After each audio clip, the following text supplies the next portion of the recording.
No one expected the storm to begin with a single unmarked envelope. It arrived on a quiet morning, slipped through the royal postal system like any routine document. But the moment Princess Anne held it in her hands, something in her gut twisted. The wax seal was foreign, the handwriting hauntingly familiar. When she tore it open, her world shifted forever. What lay inside wasn't just information. It was a ticking time bomb carrying the final secret Diana never got to reveal. Before we go deeper into what this really means for the royal family, make sure to subscribe so you don't miss a single update. It began like any other day within the palace walls. The routine of endless documents, letters, and briefings had dulled Anne's instincts long ago. Yet something about this envelope pierced through the monotony. There was no crest, no embossed insignia of royal authority. Instead, a deep red wax seal pressed into the paper with a design she didn't recognize stared back at her like a quiet challenge. For a brief moment, she considered passing it off to her private secretary, as she often did, but something inside urged her to open it herself. Her fingers hesitated over the seal, her heartbeat oddly quickening, as if some buried part of her already knew this was not another ceremonial note or routine update. She broke the wax cleanly, unfolded the single sheet inside, and froze. At first, her eyes didn't comprehend what she was seeing. The clinical header of a private laboratory report sat coldly at the top. Beneath it, familiar words leapt out with brutal clarity. DNA test results. Her gaze swept down the page, and there they were, names she knew as well as her own, Diana Spencer. And below it, another name she had never encountered in any official capacity, a name foreign to palace records. The conclusion at the bottom was written in sharp, unambiguous language. There was no room for interpretation, no space for doubt. It confirmed a genetic link between Diana and this unknown individual. A chill raced through Anne's body. The polished, predictable world she had lived in suddenly tilted on its axis. Her hands trembled as she read the conclusion again and again, hoping she had misread, that perhaps there was a clerical error. But the words did not change. Every line clawed deeper, revealing something far more dangerous than gossip or scandal. This wasn't a tabloid rumor to dismiss with silence. It was scientific proof of something monumental. Anne's mind flooded with questions. Who had sent it? Why now? And most terrifying of all, what exactly did this revelation mean for the royal family? She thought back to Diana's cryptic remarks over the years. The whispered confessions in quiet corners during family gatherings. The way her eyes sometimes carried a weight that others dismissed as melancholy. Had Diana been trying to tell her something all along? A knot tightened in Anne's chest as she considered the implications. The monarchy was built on lineage, on the clarity of bloodlines and succession, and this report, if true, struck at the very foundation of that order. It wasn't just personal, it was constitutional. It was dynastic. It was explosive. Anne set the paper down slowly, her fingers unwilling to let it go entirely, as if releasing it would make the truth vanish. But the truth had already lodged itself in her mind. The unknown sender had chosen her deliberately. She wasn't merely a recipient. She was being entrusted or perhaps tested with a secret capable of rewriting royal history. She folded the report carefully, her hands still unsteady, and locked it away in her private drawer. But even as she turned the key, she understood that nothing about her life or the life of the monarchy would remain untouched by what she had just read. The silence of the palace around her suddenly felt heavy, as though the walls themselves were holding their breath. She looked out toward the sprawling gardens, but the beauty outside did nothing to quiet the storm gathering within. Anne had always been the steadfast one, the reliable royal, the woman who carried duty with quiet strength. But this was different. This was a revelation too big to bury. But what Anne didn't know was that this was only the beginning. Before she could even catch her breath, the shadows of Diana's past began to claw their way to the surface. Diana was many things: beloved princess, global icon, fierce mother. But she was also a woman who left breadcrumbs in places no one thought to look. Long before her tragic end, she suspected that one day someone would need to follow them. And now, with that DNA report in hand, Anne finally understood the cryptic whispers Diana had scattered through diaries, letters, and quiet confessions. The past wasn't buried. It was waiting. Anne's hands still trembled from the weight of what she had read, but her mind, sharp and unyielding, began to search for context. She had spent years brushing aside Diana's more enigmatic remarks, dismissing them as emotional turbulence from a woman trapped in a gilded cage. but now those remarks returned to her with unsettling clarity. Diana's private diaries, once thought to be deeply personal musings, contained lines that took on a new, haunting meaning. Phrases like, "truth too dangerous to speak aloud," had seemed melodramatic at the time, the words of a woman exhausted by relentless scrutiny. But against the cold certainty of the DNA report, they became evidence. Diana hadn't been exaggerating. She had been warning. Anne remembered vividly the few times she'd been allowed a glimpse into those diaries. Diana had guarded them fiercely, only sharing select passages in moments of rare vulnerability. She spoke then of keeping things safe, of leaving a map for someone who would one day understand. At the time, Anne had offered polite nods, not realizing that the map Diana referred to wasn't metaphorical. It was literal. Letters to trusted confidants carefully tucked away in obscure corners of her estate, holding threads of a story that was never meant to be told within palace walls. Letters in which Diana hinted at betrayal that cut deeper than infidelity or politics, betrayal of blood itself. One line scribbled hastily in the margin of an otherwise tender passage returned to Anne with bone-deep clarity. "When they are ready, they'll understand." She had dismissed it as poetic musing, perhaps meant for her sons. But now, with the DNA report's shocking revelation echoing in her mind, she realized the "they" might have been her, or anyone strong enough to uncover what the monarchy had buried. Her thoughts then turned to their private conversations, the ones away from cameras and court orders. Diana had often spoken of the machine, a term she used with quiet venom. At first, Anne assumed she meant the press, the insatiable tabloid culture that had devoured Diana alive. But Diana's eyes would always linger, flickering with something deeper when she said it. She wasn't only talking about journalists. She was talking about the institution itself, the calculated machinery of the crown, the mechanisms that protected image above truth. Diana had feared it, fought it, and ultimately been crushed beneath it. Driven by this new clarity, Anne began to revisit the archives at Althorpe in her mind. She remembered once seeing a slim file tucked away behind exhibition boxes, marked in Diana's unmistakable handwriting. At the time, it seemed trivial, personal notes perhaps, or charity plans. But written across the top, faint but deliberate, was a single word: child. She hadn't thought twice then. Now that word burned like a beacon. It was as if Diana had hidden a key in plain sight, waiting for someone to recognize its significance. Piece by piece, the puzzle was assembling itself. Diana had not left these clues by accident. Every diary entry, every letter, every whispered remark formed part of a quiet resistance, a way to preserve the truth in case she could not speak it herself. Anne's heart tightened as the realization took hold. Diana had trusted someone in the future to follow the trail, and that someone was now her. Anne's mind reeled as the puzzle pieces clicked into place. But the question now wasn't whether Diana left a secret. It was who that secret belonged to. Behind every royal portrait lies a name that history forgot.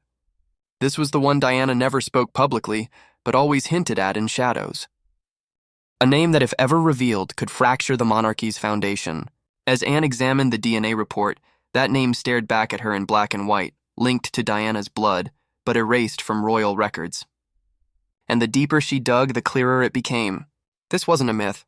Anne knew that what she held in her hands wasn't just evidence. It was a key to a story that had been carefully locked away, buried beneath decades of ceremony, tradition, and silence. The DNA report contained a name, or rather a set of initials that meant nothing to her at first glance.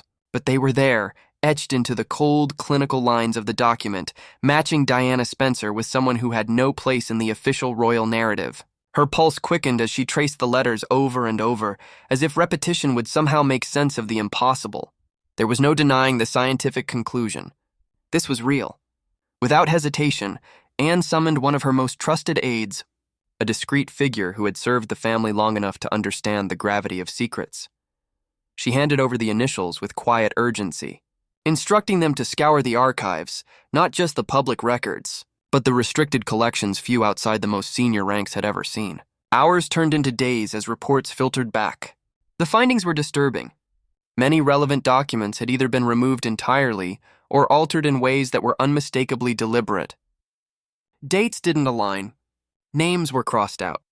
Hospital entries from the late 1980s contained glaring discrepancies that no ordinary clerical error could explain. It was as if someone had methodically scrubbed away every trace of a person's existence. What the aide eventually uncovered sent chills down Anne's spine. In a small European clinic far from the watchful eyes of the British press, there existed a single obscure notation in an old ledger, a birth unregistered in official British records, but undeniably tied to the timeline of Diana's frequent private trips abroad. The attending physician was a former palace doctor, one whose sudden resignation decades earlier had always been cloaked in vague explanations about personal reasons. No one had questioned it at the time, but now that departure took on a sinister weight. Anne's mind raced as she cross-referenced the findings with what she remembered of Diana's overseas engagements. There had been moments during those years when Diana had disappeared from the public schedule for brief intervals, times that were chalked up to private retreats, humanitarian visits, or personal reflection. But when Anne lined up those quiet disappearances with the uncovered medical records, the alignment was almost too perfect. What had once been dismissed as tabloid fabrication began to look less like fantasy and more like a carefully orchestrated cover-up. Whispers about a third child had circulated for years in the Mercure. Corners of royal gossip. Most within the palace had laughed them off as cruel inventions, the kind of sensational stories tabloids thrived on. Even Anne herself had ignored them, choosing to protect the memory of her sister-in-law from salacious speculation. But now, standing before the stark evidence, she could no longer hide behind disbelief. The pieces fit together too seamlessly to be coincidence. Diana's bloodline extended further than the monarchy had ever admitted. And if this child truly existed, it meant someone had known all along, someone with the power to suppress, manipulate, and erase. Anne's breath caught as a familiar unease settled over her. She didn't yet have proof, but deep down she had a sinking feeling. She already knew who that someone was. For years, Charles had carried a look Anne couldn't quite read, something between resignation and control. But as the DNA truth closed in, that expression finally made sense. She found him alone, sitting in his study, the fire casting long shadows. She placed the report before him without a word. His reaction wasn't shock. It was something far worse, recognition. And in that moment, Anne realized he'd been living with this secret for decades. The moment hung heavy in the air. Anne stood across from her brother, the weight of betrayal pressing against her chest. She had expected denial, outrage, even confusion. Instead, Charles stared down at the folded report with an unsettling stillness. His hands didn't reach for it immediately. He didn't demand explanations or question its authenticity. It was as if he already knew what it contained, and that quiet acknowledgement cut deeper than any verbal confession could have. When he finally lifted his eyes to meet hers, there was a flicker of something she hadn't seen in years, an unguarded truth that had been buried beneath decades of royal performance.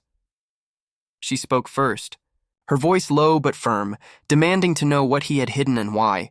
He didn't interrupt, didn't attempt to placate her with polite evasions. When she finished, he simply exhaled, a long, measured breath that carried the weight of history. Then, in a tone so controlled it was almost chilling, he admitted it. Yes, the child was real. Yes, he had known. Yes, the truth had been deliberately buried after Diana's death. He told her of the secret pact forged in the quiet chaos following Diana's passing. A pact made not out of malice, but as he framed it, out of necessity. Those involved agreed that the revelation of another heir born outside the traditional structure would unleash a constitutional storm.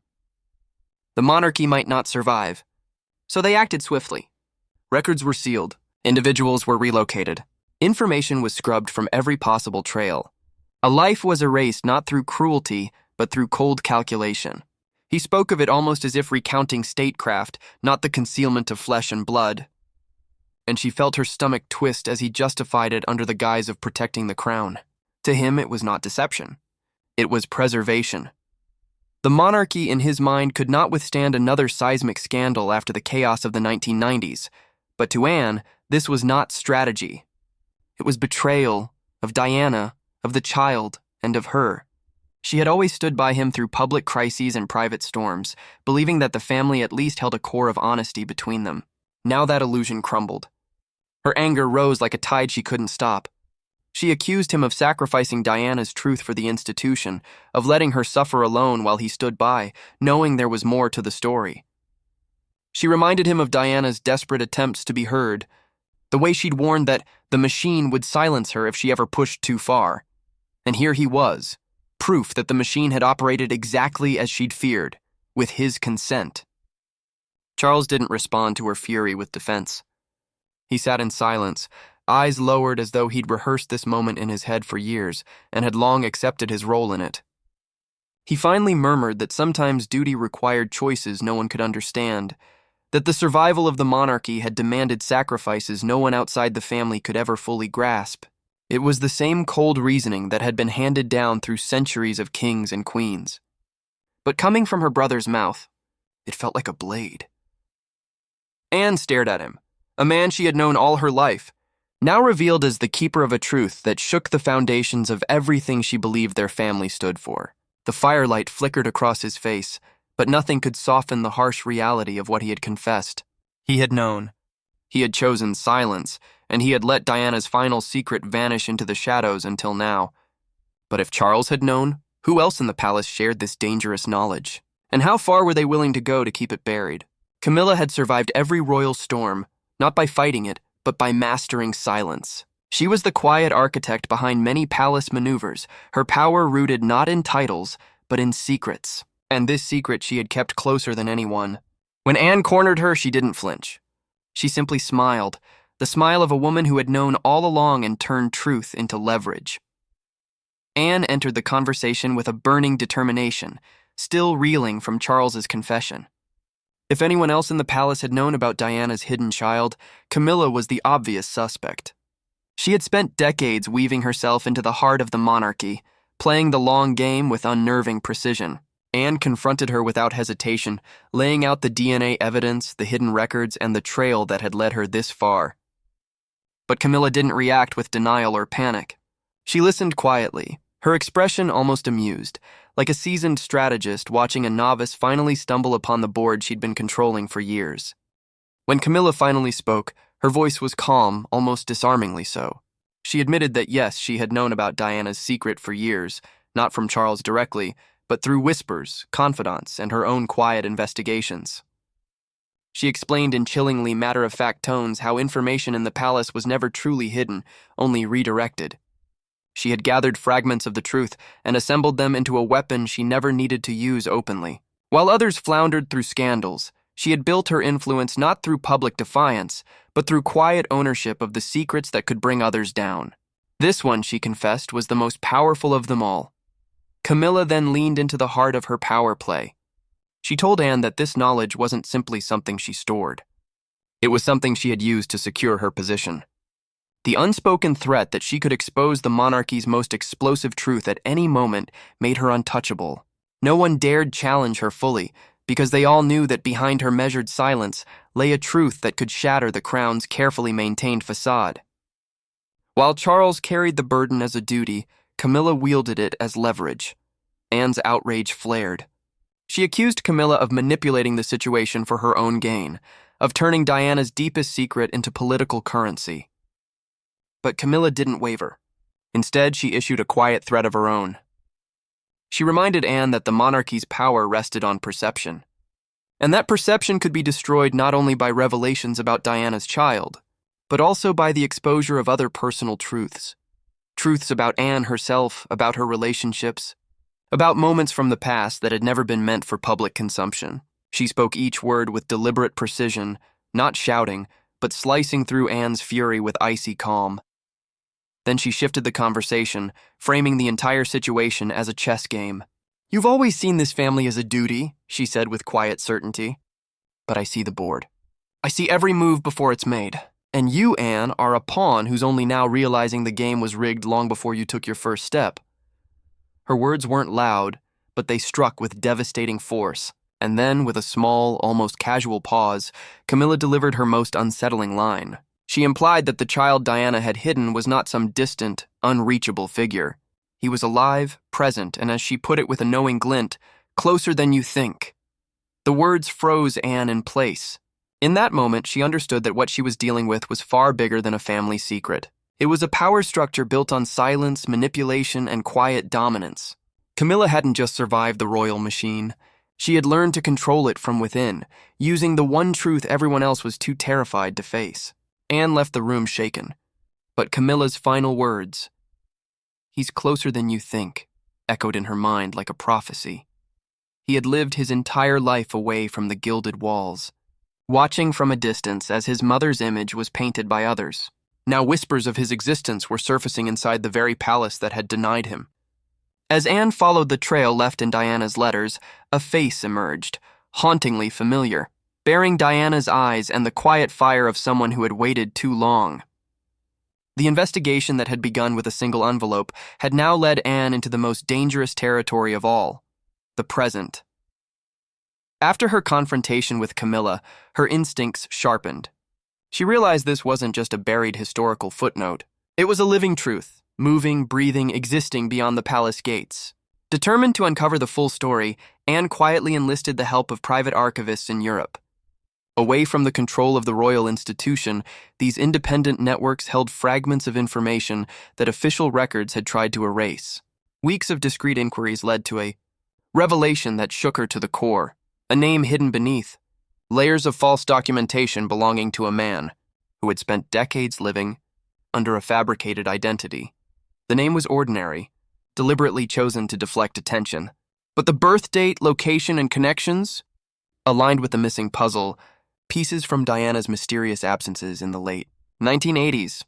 European medical records confirmed the birth of a child whose lineage was deliberately left blank. No father listed, no royal markers, just a child born into secrecy and raised far from the public eye. The palace may have wiped his presence from British history, but across borders, traces of him had survived. Anne pressed further. Old photographs began to surface through trusted intermediaries. When she saw the first image, her breath caught. The resemblance was unmistakable. His face bore the sharp lines of Diana's jaw, the same expressive eyes and a quiet, piercing gaze that mirrored Harry's more than William's. It wasn't just similarity. It was lineage staring back at her through time. Each subsequent photograph revealed a man growing into adulthood under another name, living a life untouched by the royal machine, yet carrying features that could never truly be hidden. Diana's letters provided the missing emotional thread. In her final months, she had described a series of secret meetings, encounters with someone she called the light I cannot publicly claim. She wrote of quiet conversations, moments spent away from cameras, and her desire to ensure his safety at all costs. Her words were laced with both hope and fear, revealing a mother torn between her duty to protect and her yearning to bring truth to light. Anne understood then that Diana had known he would one day become more than a hidden figure. He was meant to be a living reminder of everything she couldn't say aloud. The most startling revelation came when Anne realized this man wasn't ignorant of his identity. He had known for years. Letters he had exchanged with one of Diana's confidants confirmed that he had pieced together his origins long before the palace whispers began. But he had chosen silence, not out of fear, but perhaps out of a complex loyalty to the mother who had protected him from the crushing weight of royal expectation. He had built a life outside the monarchy, away from titles and expectations. Yet the blood running through his veins made his existence a direct threat to the royal line of succession. His very presence, if exposed, could unravel centuries of carefully constructed hierarchy. Anne's mind raced as she assembled the full picture.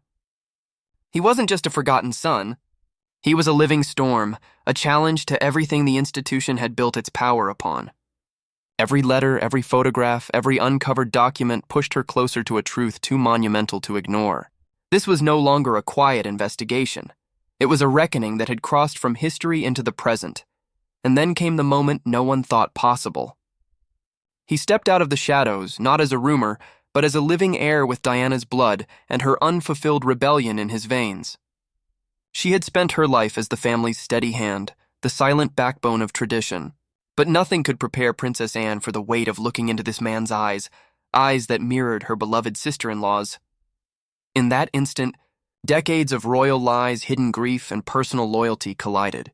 She didn't just see a man. She saw Diana's unfinished story, and the truth shattered her. The meeting was arranged in absolute secrecy. No aides, no courtiers, no official record. For Anne, this wasn't a political maneuver. It was deeply personal. When he entered the room, there was no need for introductions. The resemblance struck her like a blow. His gaze carried Diana's warmth, her unspoken sadness, and a quiet strength that demanded to be acknowledged. For a moment, neither of them spoke. It was as if time folded in on itself, bringing the whispers of the past face to face with the living present. Anne, who had held the line for the monarchy her entire life, suddenly felt the weight of something far greater than duty pressing on her chest. He began to speak, his voice steady but edged with years of restrained truth. He told her about his childhood abroad, a life lived in deliberate obscurity, away from cameras, titles, and expectations. He explained how as a young man he'd begun piecing together the fragments of his identity. Letters from Diana, passed to him through trusted intermediaries, had slowly revealed the truth of who he was. She had never abandoned him. Instead, she had built a quiet bridge between their worlds through words, guidance, and unspoken love.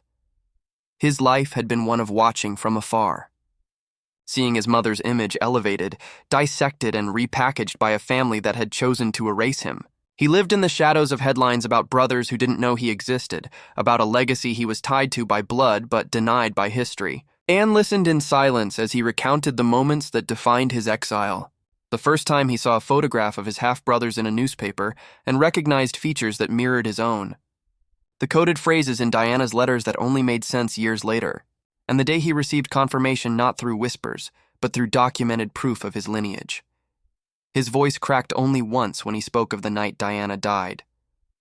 He had been told only fragments at the time, but years later, he came to understand what had been stolen from him. Not just a mother, but a chance to be acknowledged, to belong. As Anne listened, something inside her shifted. She realized that Diana had trusted her perhaps more than anyone else to one day uncover this truth. The diaries, the cryptic letters, the breadcrumbs scattered across time, they had all been left for someone like Anne to find. She understood with piercing clarity that this wasn't just a historical revelation, it was a personal reckoning. For years she had been loyal to the crown above all else, believing her role was to uphold stability. But now, sitting across from this man, she saw not a threat to the monarchy, but a human being carrying the weight of his mother's untold story. The emotional force of the moment overwhelmed her. She, the unshakable one, felt tears gather as he spoke of his longing to simply be acknowledged, not as a prince, not as a figure in a scandal, but as Diana's son. The flood of buried truths, the years of silence, and the undeniable bond between him and the woman she'd loved as family broke through the walls she had spent a lifetime maintaining. She wept openly, her composure unraveling in a way it never had in public or private life. In that moment, Anne's loyalty fractured. The weight of tradition could not outweigh the truth of blood and love. She looked him in the eyes and made a promise, not as a royal, but as Diana's sister-in-law. As a woman who finally understood the depth of what had been hidden, she promised him that Diana's truth would not die in silence, that the story buried beneath layers of royal control would one day be heard. It was a vow she knew would change everything, but making that promise meant one thing. Anne would have to challenge the monarchy itself. The world had always seen the royal family as untouchable, a fortress of polished smiles and centuries-old rituals. But on that day, in front of cameras and a stunned global audience, Princess Anne shattered the silence. Standing beside the man the world never knew existed, she uttered words that rewrote royal history. The DNA test had spoken. Diana's final secret was no longer a whisper. It was a roar. For Anne, the decision hadn't come lightly. It had been forged in sleepless nights and quiet reckonings. She knew that defying Charles and Camilla meant stepping beyond the carefully drawn boundaries that had defined her entire life. Yet after meeting Diana's son and making that promise, there was no turning back. The full weight of truth pressed on her like a crown of thorns. She had seen what silence had done to Diana, how the palace's walls had smothered her voice until the only echoes that remained were whispers in diaries and letters. Anne refused to let that happen again. So, in a move no one anticipated, she arranged a private press briefing, not sanctioned by the palace, not controlled by handlers. It was her decision alone. When the world's media received the invitation, speculation spread like wildfire. Why, Anne? Why now? The palace scrambled to contain the situation, with Charles attempting to reason with her and Camilla issuing veiled threats. But Anne had reached a point where fear no longer dictated her choices. She arrived at the briefing with Diana's son by her side, not as a secret to be hidden, but as a truth to be declared. The room, packed with journalists from every corner of the globe, fell into a hush as she began to speak. Her words were measured but carried a force that cut through decades of deception. She confirmed the DNA test. She explained the years of concealment. And finally, she introduced the man standing beside her as Diana's son, the living embodiment of a story the monarchy had